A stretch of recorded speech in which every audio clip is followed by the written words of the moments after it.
Donc vous expliquer un cours qui est nécessaire, je pense que vous aurez du mal à comprendre sans la vidéo. Alors sur l'évolution, on a commencé à travailler sur le tableau de parenté ou tableau de caractères et on a appris à créer des groupes emboîtés. Donc aujourd'hui, l'objectif est de passer des groupes emboîtés à l'arbre phylogénétique ou arbre de parenté. Alors comment fonctionne un arbre phylogénétique? Alors l'intérêt de l'arbre phylogénétique ou arbre de parenté, c'est de représenter en fait ce qui s'est passé dans le niveau de l'évolution. Je vous rappelle le principe pour la science. Les espèces du passé, qu'on représente ici par exemple par des carrés rouges, ici, ont évolué pour donner toutes les espèces actuelles. Or, comment elles ont évolué? Il y a eu des mutations au niveau de l'ADN. Ces différentes mutations sont représentées par des traits ici. Alors, l'intérêt de cet arbre, du coup, il y en a plusieurs. Déjà, vous représentez au niveau du temps. Donc ici, on a le passé le plus vieux. Et là, vous avez le présent actuel. Tous ceux qui sont dans cette ligne, c'est les espèces actuelles. À partir de cet arbre, on peut savoir plusieurs choses. Déjà, on peut savoir les caractères que possèdent les espèces actuelles. Si je prends par exemple le crapaud, il suffit de regarder en arrière et de voir tous les caractères qui y sont apparus. Le crapaud a des doigts, le crapaud a des vertèbres. Si je prends par exemple l'hirondelle, elle, a des plumes. Alors là, c'est pas apparu, mais on ne le voit pas. Amnios, doigts et des vertèbres. Le cheval, lui, par contre, a des poils. Amnios, doigts, vertèbres. Toutes ces espèces-là ont au moins un caractère en commun. Ils ont tous des vertèbres. Donc toutes ces espèces-là sont cousines. On dit qu'elles ont un lien de parenté. Et évidemment, le principe est simple. Plus les espèces ont des nombreux caractères en commun, plus elles sont proches, plus elles ont un grand lien de parenté. Si vous prenez ici le cheval et la chauve-souris, ils ont de nombreux caractères en commun, poils, mamelles, amnios, doigts, vertèbres, et en plus ils ont un caractère exclusif que les autres n'ont pas, poils et mamelles. Le cheval et la chauve-souris ont un grand lien de parenté. On peut également connaître les caractères des ancêtres du passé. Je vous rappelle, ça c'est les ancêtres du passé. On ne sait pas exactement à quoi ils ressemblaient, il faudrait trouver leur squelette, mais on sait qu'ils ont existé puisqu'ils ont donné les différentes espèces qui sont là. Alors, un exemple concret, l'ancêtre commun du cheval et de la chauve-souris, c'est lui, puisqu'il donne les deux qui sont là. L'ancêtre commun de l'hirondelle, cheval, chauve-souris, c'est lui, puisqu'il donne les trois espèces qui sont là.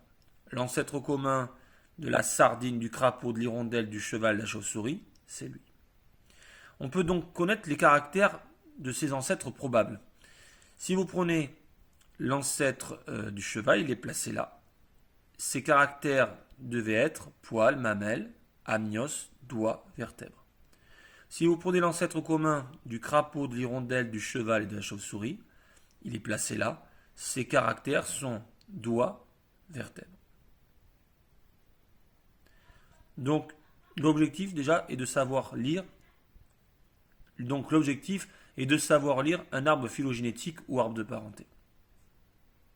Dans cette deuxième vidéo, je vais vous expliquer comment construire un arbre phylogénétique ou un arbre de parenté à partir de groupes emboîtés. Alors, le principe est le suivant. Au départ, vous prenez la boîte la plus grande, celle qui rassemble toutes les espèces. Par exemple, ici, toutes les espèces ont une bouche puisqu'ils sont dans la boîte où il y a marqué bouche. Je peux donc déduire que dans le passé, il y avait un ancêtre commun qui a eu une mutation, qui a eu une bouche. Donc on peut tracer ce trait-là en bas à gauche. Cet ancêtre commun, c'est celui-ci, le carré que vous voyez là. Donc là, j'ai tout à fait le droit de faire ça, puisque on voit ça sur les groupes emboîtés à ce niveau-là. Ensuite, ce n'est pas terminé, puisqu'en fait, il faut utiliser tous les groupes emboîtés que vous voyez. Vous prenez ensuite le deuxième groupe emboîté, celui où il y a marqué vertèbres. Si vous regardez bien, toutes les espèces ont des vertèbres, sauf le lombric, qui est là. Donc le principe est le suivant. En fait, toutes les espèces ont évolué. L'ancêtre commun qui est là a évolué. Il y a eu une mutation qui est apparue qui s'appelle vertèbre. D'accord. Sauf pour le lombric.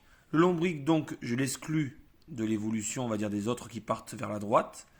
Et je vais le placer en haut à gauche. Donc le principe est le suivant. Quand vous avez une boîte, vous faites partir sur la droite tous ceux qui appartiennent à la boîte. Par contre, ceux qui sont à l'extérieur de la boîte, vous les faites partir vers la gauche et vous marquez le nom de l'espèce en haut.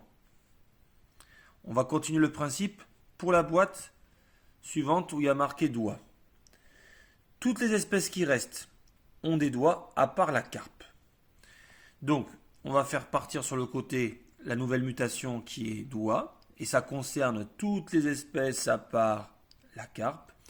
Et au bout par contre de ce trajet-là, de ce chemin-là, on va mettre ici la carpe qui, elle, n'a pas eu cette mutation doigt. On continue ensuite avec les poils. Donc les poils ici, et vous regardez de l'autre côté, il y a des plumes.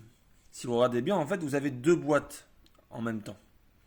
Donc là, j'ai le droit de créer deux chemins. Le chemin pour faire poils et le chemin des animaux qui ont développé des plumes. Donc d'un côté, je vais faire ceux qui ont eu la mutation poil et ceux qui ont eu la mutation plume. Donc ensuite, eh bien, ceux qui ont eu des plumes, on a la mésange et on a la poule. Ceux qui ont eu des poils, on a le chimpanzé et l'homme. Avec une petite précision, l'homme, il y a un dernier caractère qui apparaît, qui est la bipédie totale. Donc ce qu'on peut faire, on peut très bien faire quand même les deux espèces, ça c'est pas un problème. On va mettre par exemple chimpanzé et homme. Par contre, il faut qu'on rajoute une dernière mutation qui est là. Cette mutation, c'est bipédie totale. On va le rajouter ici. Voilà. Donc voilà le principe. Le principe global, c'est on part en bas à gauche. Chaque fois qu'on voit une boîte, on va à ce moment-là créer un trait qui part vers la droite et on place vers la gauche ceux qui n'ont pas ce caractère. Et au fur et à mesure, on avance boîte après boîte pour terminer.